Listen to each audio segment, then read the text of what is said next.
prophète Joël font tout, mais dans la Nouvelle Alliance, dans le Nouveau Testament, on dit que Jésus a dit ces paroles. Regardez avec moi, Jésus a clairement répondu que c'était le commandement de la loi, n'est-ce pas?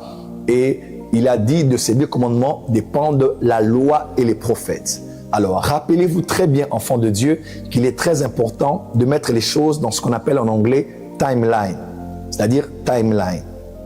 Est-ce que le Nouveau Testament, on va d'abord commencer par là, est-ce que Jésus-Christ est né dans la Nouvelle Alliance ou Jésus est né dans l'Ancienne Alliance? Très important. Vous allez lire avec moi Galates 4, verset 4. La Bible est claire. Lorsque les temps furent venus, Dieu a envoyé son Fils qui est né sous la loi. En d'autres termes, Jésus n'est pas né dans la Nouvelle Alliance. Jésus est né dans l'Ancienne Alliance. Jésus est né sous la loi. Amen, amen. Quand Jésus est né sous la loi, il exerce son ministère durant la période de la loi. Et il est très important de notifier cela quand on étudie la personne et l'œuvre de Jésus-Christ sur la terre. Et sous la loi, il a exercé son ministère. Il avait déjà, la grâce était venue, mais sous la loi. Et tout ce qui se passait était encore de la dispensation de la loi. Alors, la dispensation de la loi a commencé où? Ou ce qu'on appelle l'Ancienne Alliance. Vous allez juste noter cela avec moi. Je ne mets pas cela sur l'écran. Je veux juste que vous puissiez noter avec moi. Je vous donne un verset, tout simplement là. La Bible dit vous allez lire avec moi dans Hébreux chapitre 8, verset 9. Vous allez écrire avec moi Hébreux 8, verset 9. Je ne suis pas encore à la dispensation. Hébreux 8, verset 9, il est écrit « Non comme l'alliance que je traitais avec leur père le jour où je les ai saisis par la main pour les faire sortir du pays d'Égypte. » Donc on parle ici de l'ancienne alliance, l'alliance que Dieu avait fait avec Israël lorsqu'il les a fait sortir du pays d'Égypte. En d'autres termes, l'ancienne alliance commence vraiment quand ils sont sortis de l'Égypte. Ça a été officialisé sur le mont du Sinaï, là où Dieu a fait le don de la loi à la Tsavuot, à la fête de la Pentecôte des Juifs. C'est là vraiment où l'ancienne alliance a été inaugurée par le don de la loi et les plusieurs autres centaines de lois qui étaient données à part le décalogue. La nouvelle alliance a été inaugurée quand? Il est certes vrai que Jésus, lors de la Sainte Seine, il parlait avec eux, il a pris le vin et il a dit « Ceci est le sang, ceci est mon sang, le sang de la nouvelle alliance. » Il a aussi rompu le pain et il leur a donné. Voyez-vous, Jésus déjà était en train d'ouvrir, de planter le décor sur ce qui allait se passer, mais il n'était pas encore mort. Parce que dans Hébreux, on explique clairement ceci. Dans Hébreux, il est écrit, Hébreux 9, verset 16, « Car là où il y a un testament, il est nécessaire que la mort du testateur soit constatée. » En d'autres termes, Jésus-Christ n'était pas encore mort, donc nous n'étions pas encore à la nouvelle alliance. C'est quand Jésus est mort à la croix, qu'il est même beaucoup plus ressuscité, qu'on a commencé à s'approcher de ce qu'on appelle la nouvelle alliance. Parce qu'il faut que le testateur soit mort pour que le testament entre en vigueur. Ne vous perdez pas, écoutez-moi très bien. En d'autres termes, l'ancienne alliance, normalement, c'est depuis leur sortie de l'Égypte, inaugurée vraiment au mont Sinaï. Tous les évangiles se passent exactement encore sous la loi. Ils n'étaient pas encore sous la grâce, n'est-ce pas? Et c'est quand Jésus est mort, c'est par la mort de Jésus que la nouvelle alliance entre en vigueur. Et je crois qu'officiellement, cela s'est passé lors de la naissance de l'Église dans Actes chapitre 2. Quand l'Église est née, c'est le début de la dispensation qu'on appelle la dispensation de la grâce, qu'on appelle aussi la dispensation de l'Église, qu'on appelle aussi la dispensation de l'Esprit.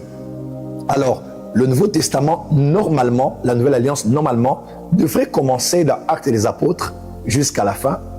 Les 4 évangiles sont l'histoire du vécu de notre Seigneur Jésus-Christ, bien qu'à la fin, on parle de sa mort, n'est-ce pas? Et tout ce qui vient avant, c'est ce qu'on appelle l'Ancienne Alliance, ou qu'on appelle aussi les Écritures dans la Bible, ou qu'on appelle aussi la loi et les prophètes. Amen, amen. Et les 5 premiers livres de la Bible, on appelle le Décalogue, ou bien on appelle cela la Torah, ou bien les 5 livres de Moïse. Voilà. Donc, normalement, Jésus est né sous la loi, Galates 4, verset 4. C'est à sa mort, le testataire est mort, le testament entre en vigueur, la nouvelle alliance qu'il avait préfiguré quand il était avec eux en donnant le vin, en donnant son corps lors de la Sainte Seine. Donc Jésus est né sous la loi. Est-ce que quelqu'un est avec moi? Et Jésus, sous la loi, on lui pose la question, quel est le plus grand commandement de la loi? Et il répond clairement. Il dit, tu dois aimer le Seigneur ton Dieu de tout ton cœur, ton âme, ta force, ta pensée, et aimer ton prochain comme toi-même. Alors, on va commencer maintenant notre sujet. J'aimerais déjà voir quelques réactions ici et je vais maintenant entrer sous le vif de notre sujet. Voilà. Alors, pour bien comprendre ce qui est enseigné ici, il faut comprendre la notion des dispensations. C'est capital.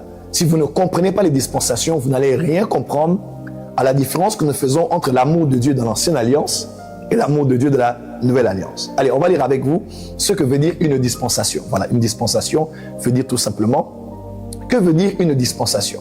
Une dispensation, le mot dispensation dérive du grec oikonomia, souvent traduit par intendance ou administration ou gestion dans le Nouveau Testament. Ce terme apparaît dans plusieurs passages clés, soulignant l'idée de la gestion donnée de son plan divin par Dieu. Le terme dispensation désigne une période ou une administration distincte dans le déroulement du plan et du dessein de Dieu pour l'humanité. Je continue. Dans le contexte théologique, il est souvent utilisé pour décrire les différentes manières dont Dieu interagit avec les hommes et administre sa volonté divine tout au long de l'histoire biblique. Le concept de dispensation repose sur la compréhension que Dieu s'est progressivement, notez avec moi, s'est progressivement révélé à l'humanité, lui, sa volonté, de différentes manières et à différentes époques. Quand on parle de dispensation, c'est tout ce que j'ai décrit ici, mais de manière très simple, une dispensation, c'est une période de l'histoire de l'humanité durant laquelle un certain régime prévaut. Dieu se révélant d'une certaine manière à son peuple, deal d'une certaine manière avec l'humanité, accomplit une certaine partie de son plan global en cette période-là, suscite des personnes particulières et fait passer un message particulier qui révèle une partie de son plan aux hommes. J'espère avoir dit beaucoup de choses, mais c'est clairement cela. Le matin, je me réveille, je suis époux, je suis mari, j'ai 3 enfants, je les apprête pour aller à l'école, je m'occupe un peu de ma femme, je laisse qui je suis en tant que père et en tant que époux. Je prends ma voiture, je vais au travail où je suis directeur général d'une entreprise. Là, je parle à la secrétaire, aux assistants, j'ai une petite réunion de travail. Nous sommes sur Zoom avec ceux qui sont à l'étranger. Nous faisons un peu le bilan du travail qui est fait, conseil d'administration et consorts. Je laisse et à partir de 14h, j'ai cours à l'université où je donne cours à une université. Je donne les cours par exemple du droit public. Je donne le cours jusqu'à partir de 16h, 17h. Quand je termine, je m'en vais, disons, qu'est-ce que je pourrais dire ici? Je m'en vais finaliser un livre que je suis en train d'écrire et je travaille avec mon équipe pour finaliser la mise en page de ce que j'ai déjà prêté comme livre. Après ça, je rentre à la maison. C'est toujours moi. Et le matin, j'ai révélé une partie de ce que je suis durant la journée. Et à une certaine heure, je suis directeur général. À une autre heure, je suis professeur à l'université. Et à une autre, je suis aussi écrivain. Voyez-vous, Dieu est ainsi. Dieu a un plan global pour l'humanité, mais il s'est révélé de différentes manières pour révéler une dimension de son plan et une dimension de sa nature. C'est exactement ça, à peu près, ce qu'on peut appeler comme dispensation. Alors, il existe 7 dispensations dans la Bible qu'on va lire avec vous ensemble. Il y en a 7. La première, c'est ce qu'on appelle la dispensation de l'innocence. Deuxièmement, la dispensation de la conscience. Troisièmement, la dispensation du gouvernement humain. Quatrièmement, la dispensation de la promesse. Cinquièmement, la dispensation de la loi. Sixièmement, la dispensation de la grâce, ou la dispensation de l'Église, ou même la dispensation de l'Esprit. Et septièmement, la dispensation du royaume. Où sommes-nous exactement? Nous sommes à la dispensation de la grâce, ou la dispensation de l'Église, ou même de l'Esprit. Quelques petites explications. La dispensation de l'innocence est celle durant laquelle Adam et Ève étaient tous les deux innocents, nus, ne sachant même pas qu'ils étaient nus. Ils étaient dans le jardin, en bonne communion avec Dieu et avec l'univers, ainsi qu'avec eux-mêmes. Le péché n'était pas encore entré dans l'humanité et dans le jardin d'Éden pour les séparer de Dieu. lorsque l'homme a mangé du fruit défendu, Genèse chapitre 3, l'homme pêche et là commence la dispensation de la conscience. Elle commence là jusqu'à la période du déluge avec Noé dans Genèse chapitre 6. Et là commence maintenant le gouvernement, la dispensation du gouvernement humain. Dieu donne encore à peu près les mêmes promesses qu'il avait données, les mêmes orientations ou commandements qu'il avait donnés à Adam, multipliez-vous, tout ça. Il bénit Noé et sa famille. 8, ils étaient en sortant de l'arche, puisque le chiffre 8 est le chiffre du nouveau départ. Rappelez-vous, Do, Ré, Mi, Fa, Sol, La, Si, Do. Quand on parle maintenant de Do, c'est toujours Do, mais à une autre, je crois, octave. C'est comme ça qu'on appelle.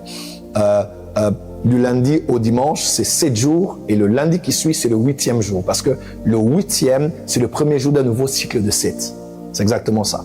Ils étaient à 8 et Dieu a commencé un nouveau départ avec l'humanité jusqu'à la période de Abraham. Là, il prend Abraham, il le sort de Chaldée et il fait de lui le père de la foi, l'homme qui détenait la promesse. Et depuis Abraham jusqu'à la période de la loi à Sinaï, nous avons eu la dispensation de la promesse. Par exemple, le concept de la dîme ne vient pas de la dispensation de la loi, mais Abraham a donné la dîme à la dispensation de la promesse. Un autre sujet. Donc la dîme n'est pas une histoire de la loi de Moïse. La loi de Moïse a légalisé cela alors qu'Abraham l'avait donné par révélation. C'est un autre sujet. Et la dispensation de la loi jusqu'à Christ, jusqu'à sa mort, nous avons la dispensation de la loi. Et dans Actes chapitre 2, lorsque l'Esprit est venu officiellement sur la terre, l'Église est née dans la chambre haute. Là, on commençait ce qu'on appelle les derniers jours. Joël chapitre 2, Actes chapitre 2, lorsque même Pierre fait un commentaire des paroles de Joël, il dit non, ce n'est pas qu'ils sont ivres. Il précise en disant, ils sont tout simplement en train de vivre l'accomplissement de la prophétie de Joël. Parce qu'à la fin, il dit, oui, sur mes serviteurs, mes servants, je répondais de mon esprit et ils prophétiseront. Donc, il dit, dans les derniers jours, je répondais de mon esprit. Donc, acte 3, acte 2, c'est maintenant le début des derniers jours. Voilà pourquoi les derniers jours n'ont pas commencé, ne viendront pas, mais nous sommes déjà dans les derniers jours. Même Jean, dans son premier épître, il dit, petits enfants, nous sommes à la dernière heure.